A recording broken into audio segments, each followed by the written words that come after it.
خاوتي ديروا لنا لايك، واللي حاب يشترك يشترك. هذا الجورناليست هذا ناصر عامر والله غير يعجبني. شوف واش هضر على اصحاب البلاطوات، ويعني كلام فيه في الصواب. سمعوا بيان واش قال. شوفوا راهو ياكل وانت اللي في البلاطو راك تكذب على الناس وراك تحرض في الناس. انا جاب لي ربي حرام الدراهم اللي تديهم للبلاطو.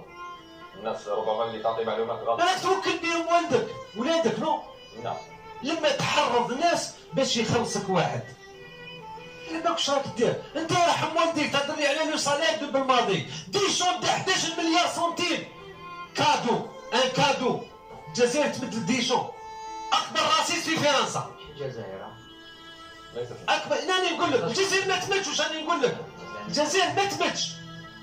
كاين خونه راهي هنا وكاين خونه راهم لهي يخدموا به، اللي راهم هنا يخدموا بهم، اللي راهم لهي.